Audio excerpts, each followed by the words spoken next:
Hello everybody and welcome to Cooking with Dad. We're going to be making chicken gravy. Boy, I've been waiting a while to make this video. Gravy is one of the things I think I do best. I first started making gravy at the Ritz-Carlton and brought those skills home to the family and fed you guys fed you guys for a long time on a lot of different types of gravy. So this is my chicken gravy. Let's get started. Well, we'll start at the beginning. The first thing you need to make a gravy is some type of broth. Chicken gravy starts with great chicken stock. We've already cut up our chicken. We have our stock chicken parts right here. Got the back. Definitely going to throw that in there. Breastbones. Nothing left there. Legs. This is a gravy recipe. I need the extra meat. And these are good for stock. A lot of cartilage. The wings, probably should save them, but we only have one chicken. More meat for the gravy. And then of course, thigh bones that we trimmed, neck, heart, gizzards, all that stuff's gonna go in a pot. Go ahead and turn it on high and get it going. Throughout the week, I'll save scrap pieces of vegetables that I know I can use for stock. Got some leftover carrots here. And what I got in there? I got some onions, some celery, just some scrap pieces. It's going to be perfect for stock though. These have already been rinsed and cleaned, I know.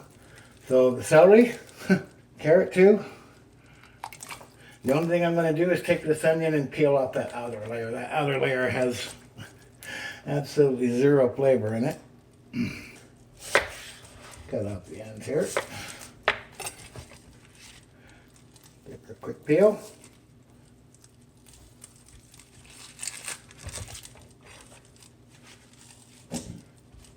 And I don't need to, but I'll just go ahead and cut that in fours. Dump it in. Alright, gonna let that boil for hours until the meat's literally falling off the bone. Need to add a little bit more carrots and probably take some of that water off the top for it.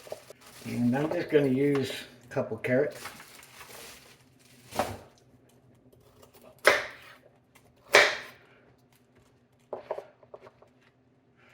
That's it.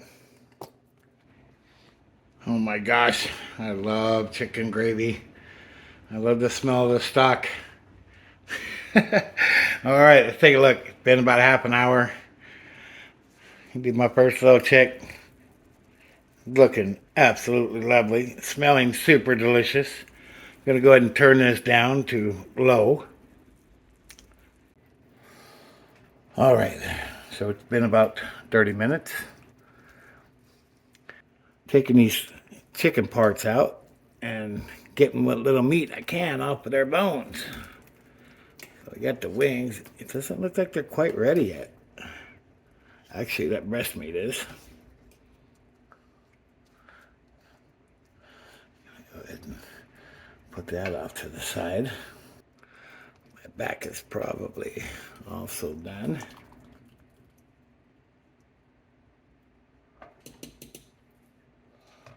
All right, we'll be back. So we've pulled a couple pieces of chicken out. I'm gonna go ahead and debone them. This chicken fat can go right back in the pot. We're just looking for any little morsels of meat that'll make our gravy taste that much better. And we'll come back in probably another 20 minutes. Okay, it's been about an hour. I'm sure whatever meat is left on those bones is ready to come off. All right. Obviously, the meat goes on the plate and the back goes back in the pot.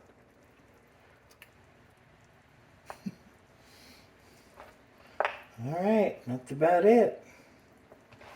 The rest of this just goes in the pot, back into the pot. All right, and that's the meat we got off our chicken. I can go for gravy or kind of wanting to make some chicken noodle soup, but we'll go ahead and finish this recipe. We'll use this for gravy. And we're just going to continue to let this steep.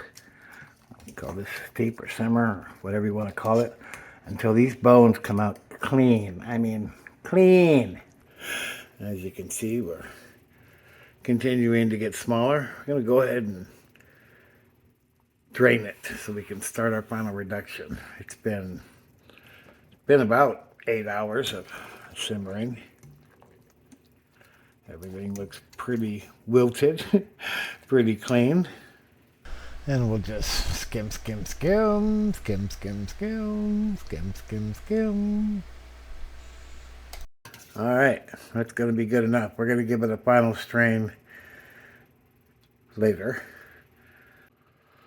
All right, now that we've removed the bones, we're going to go ahead and give this a taste here.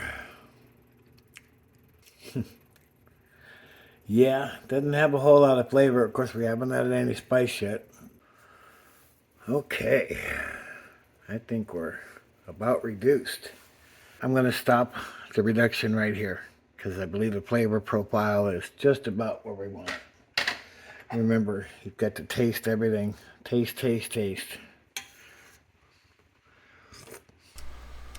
The flavor's definitely getting concentrated. Okay, so we're going to go ahead and strain this now. We're going to use a fine mesh strainer. And this is what I use for my sauces. All right, so we're just going to strain this.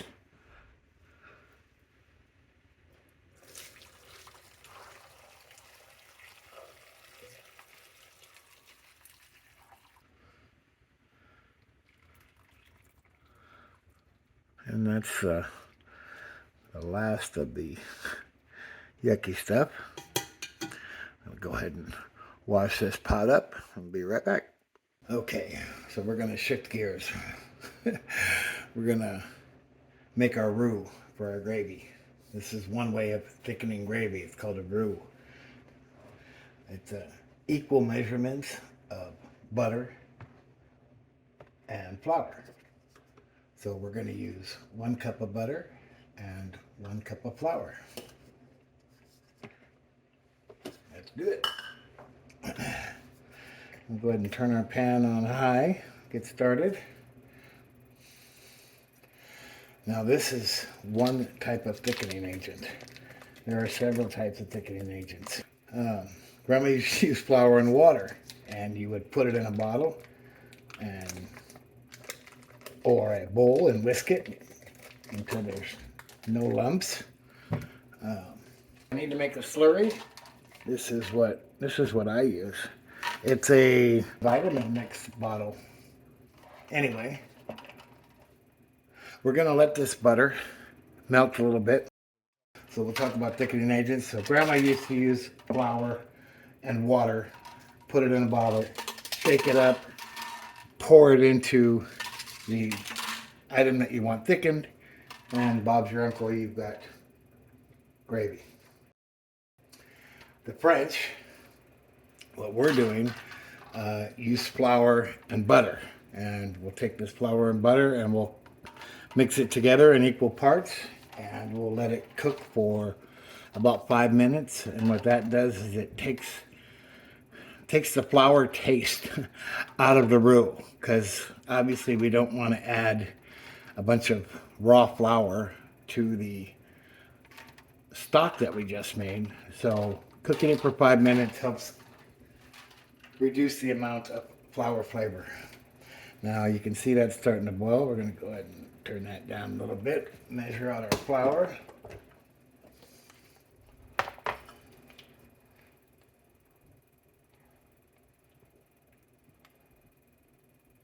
And whenever you're measuring flour, you don't want to pack it.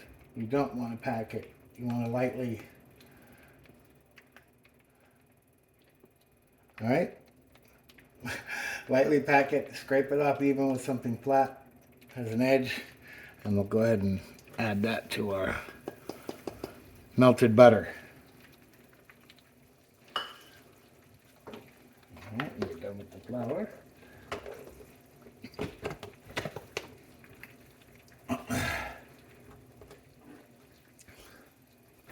Okay, so we're going to take our little whisk. And we're just going to mix this flour and butter together. And it's going to start making a paste. See? It's already starting to form. It's going to make a paste.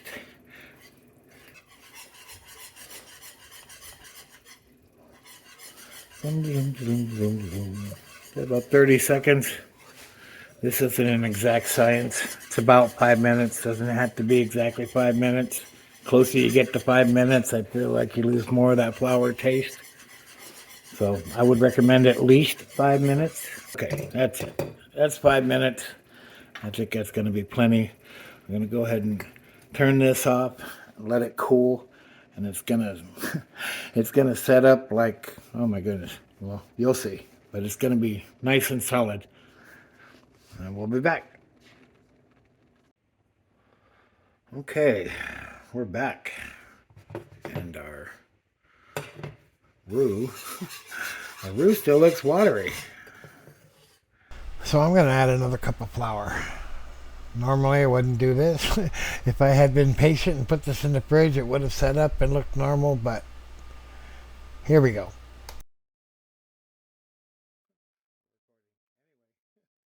Back up. We're going to add some more flour because it looked way too thin. You know, a lot of cooking is adjusting. I think part of what makes any great cook or any good cook is the ability to adapt. So hopefully we've learned something. We have 2 cups of flour. And we'll have to go for another 5 minutes. This is more the consistency of what the finished product should look like. This is kind of what I was expecting to come back and walk to. We'll come back in 5 minutes. We're going to return our stock to the pot that's been strained. And we're going to heat that up to boiling. While we're waiting for it to boil, we'll go ahead and add some seasoning. So we're going to start off with about, for this amount of broth, probably 1 good heaping tablespoon. All right, we'll start just with that. And then just a skosh of black pepper. I mean, just a little bit. That's about half a teaspoon. Oh yeah, that's real close. Okay, we'll come back in 5 minutes. Okay guys, we'll talk about this a little bit later, but just a quick side note. Had we used white pepper instead of black pepper, this would have been a classic French velouté. Velouté is one of the 5 mother sauces in French cooking and really should be considered one of the 5 mother sauces in anything. Velouté is a stock chicken in this case, thickened with a roux. That's it. Simple. That's a velouté sauce. So, had we used this, would be 100% French. Long story short, don't let the French food intimidate you. You can do anything. We just need to find a way around it. If you want it, we'll make it. So now it's time to thicken. All right, we're going to take some of our roux. We're going to dump it in there. This actually looks really good now. This is a burr mixer, also known as an immersion blender, also known as a hand blender. Call it anything you want. It'll save your butt in the kitchen. All right, so after we wait a few minutes for the gravy to finish tightening up, we're going to take our leftover chicken and just double check and make sure that there aren't any pieces that are too big. And we're going to keep on adding roux and thickening it up with the burr mixer until we get the consistency we want, and that's just about do it. Thank you so much for joining me. I really enjoyed making this. I hope you guys enjoy making it yourselves. I hope it brings back some memories of some good memories of what it was like growing up with a dad who made gravy.